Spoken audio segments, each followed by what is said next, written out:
Hello guys, welcome back to my channel. এটা আমার চ্যানেলের দ্বিতীয় ভিডিও। আমি শর্মা। আজকে ভাবলাম তোমাদের সঙ্গে আমার শীতের সকালটা একটু শেয়ার করব। তো এখানে ভাত রান্না হচ্ছিল, মায়ের সাথে আমি একটু হেল্প করে দিচ্ছিলাম। তো হাতের চালগুলো একটু দিয়ে দিলাম। তোমরা সবাই কেমন আছো? শীতের সকাল তোমাদের কেমন কাটছে? শীতকালে আমার মা এই কাঠের উনানে রান্না করতেই বেশি পছন্দ করে, তাই উনানেই রান্না করছিল। আমারও বেশ ভালোই লাগে উনানে রান্না দেখতে, এবং উনানে রান্না করলে আমি দেখেছি যে রান্নার স্বাদও ভালো হয়। তো আজকে শীতের সকালে রান্না হচ্ছে ভাত, কচু শাক, বেগুন পোড়া আর লাল শাক। এই দিয়ে সকালের মেনু। আমি পাশে বসেছিলাম মায়ের, তাই ভাবছিলাম একটু ভিডিও করে তোমাদের সঙ্গে শেয়ার করি। মা এখানে কচু শাকগুলো সিদ্ধ করে নিচ্ছে, এরপর শাকটাকে ঢেকে দিল জল দিয়ে, আর এই যে জলটা ফেলে নিল সিদ্ধ করে। তারপর এখানে লাল শাক রান্না করছিল, পেঁয়াজ রসুন দিয়ে শুকনো লঙ্কা ফোড়ন দিয়ে লাল শাকটা রান্না করবে। তোমরা আমার ভিডিও কে কোথা থেকে দেখছো একটু কমেন্ট করে জানাবে। ভালো লাগে থাকলে লাইক করবে। এভাবেই লাইক যদি করো বা আমার ভুল ত্রুটি যাই হোক সেগুলো যদি বলো, তাহলে আমি চেষ্টা করব এর পরের ভিডিওগুলো সুন্দর করে করতে। পেঁয়াজগুলো লাল করে ভাজা হয়ে গেলেই তারপরে তার মধ্যে শাক, কুচিয়ে রাখা শাকগুলো দিয়ে দেবে। যখন আমি মায়ের পাশে বসেছিলাম তখন মাকে বলছিলাম যে তুমি রান্না করো, আর তোমার রেসিপিটা আমি একটু শেয়ার করি ভিডিও বানিয়ে। তো মাও আমাকে বললো ঠিক আছে। তো এখানে দেখছো শাকে লবণ হলুদ দিয়ে দিচ্ছে, দিয়ে শাকটাকে আবার ভালো করে নেড়ে চেড়ে ঢেকে দেওয়া হবে। তো এভাবেই আস্তে আস্তে শাকটা ভাজা হয়ে আসবে এবং শেষে চিনি দিয়ে নামানো হবে।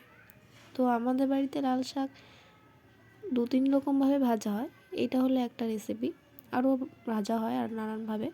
তো যখন হবে তখন তোমাদের সঙ্গে চেষ্টা করব সেগুলো শেয়ার করার। আসলে অন্যদিন কি হয়, শীতের সকালে মার সাথে এরকমভাবে আমার বসা হয় না, কারণ আমি টিউশন পড়াই, ওর জন্য সকালবেলাটা আমি ফাঁকা থাকি না। এখন ডিসেম্বর, তো সবার বাচ্চাদের পরীক্ষা হয়ে গেছে, তাই সেদিনকে আমি মায়ের সাথে বসেছিলাম। তো মাও রান্না করছিল আর সেটা দেখছিলাম আর তোমাদের সঙ্গে শেয়ারও করছিলাম। তো এখানে কচু শাক রান্না হবে, তার জন্য তেল গরম করে পাঁচফোড়ন দেওয়া হলো আর কাঁচা লঙ্কা শুকনো লঙ্কা দেওয়া হলো এবং সিদ্ধ করা কচুটা এরপরে দেওয়া হবে, কচুর শাকটা আর কি। আমাদের বাড়িতে কচু শাক অনেকভাবে রান্না হয়, তো এই দিনকে নর্মালি রান্না হচ্ছিলো পাঁচফোড়ন দিয়ে।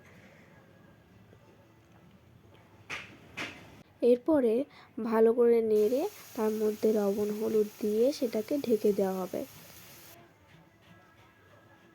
এদিকে কচু শাক রান্না হচ্ছে, আমিও ভাবলাম ততক্ষণে একটু বাইরের থেকে ঘুরে আসি, কারণ অন্যদিন সকালে যা হয় আমি বাইরে সেভাবে ঘুরতে পারি না, কারণ পড়াতে হয় তার জন্য। তো এখানে একটু ঘুরছিলাম আমাদের বাড়ির পাশেই। তো এখানে একটা ঠাকুমা এই বিলের থেকে জল তুলে তুলে এই গাছগুলোতে দিচ্ছিল। এইটা আসলে ফাঁকাই থাকে, কিন্তু এই বছর অনেক বৃষ্টি হওয়ার জন্য বিলটা ভরে গেছিলো। এসে দেখি মায়ের কচু শাক রান্নাও হয়ে গেছে আর বেগুন পোড়া বসিয়ে দিয়েছে। তো উনানে বেগুন পোড়ালে তার স্বাদটাই একটা আলাদা হয়, গ্যাসে পোড়ালেও স্বাদ আলাদা হয় আর এই উনানে আরেকটা রকমের স্বাদ হয়। তো এটা তো বেশি কিছু দেবে না, নর্মালি করবে। এই বেগুনের সাথে পেঁয়াজ লঙ্কা কুচি দিয়ে সর্ষের তেল দিয়ে লবণ দিয়ে মেখে নেওয়া হবে। তোমরা সবাই দেখতে পাচ্ছ মা এটাকে ভালো করে মেখে নিচ্ছে। আমারও তো শীতের সকালে গরম গরম ভাতের সঙ্গে বেগুন পোড়া খুবই ভালো লাগে। তোমাদের কার কেমন লাগে কমেন্ট করে জানিও। এমনিতে আমি বেগুন সেরকম খাই না, কিন্তু বেগুনটা পোড়াটা আমার খুব ভালো লাগে, তাই বেগুন পোড়াটাই আমি বেশি ভালো খাই। তাছাড়া বেগুন আমি খাই না। বেগুন পোড়াটা মাখা হয়ে গেলে মা আমাকে খেতে দেয়, আমাকে না সবাইকেই দিয়েছিল। তো সবাই খাচ্ছিলাম। তো দেখতে পাচ্ছ এখানে লাল শাক, কচুর শাক আর বেগুন পোড়া। তো আমি প্রথমে বেগুন পোড়াটা দিয়ে খাবো। গরম গরম ভাতের সাথে গরম গরম বেগুন পোড়া স্বাদটাই যেন আলাদা, আর সেটা যদি শীতের সকাল হয়। তো এই ভাতের সঙ্গে বেগুন পোড়া তোমাদের কাদের কেমন লাগে আমাকে কমেন্ট করে জানিও। গরম গরম ভাত আর বেগুন পোড়া মাখিয়ে খেয়ে নিলাম, খুব স্বাদ হয়েছিল।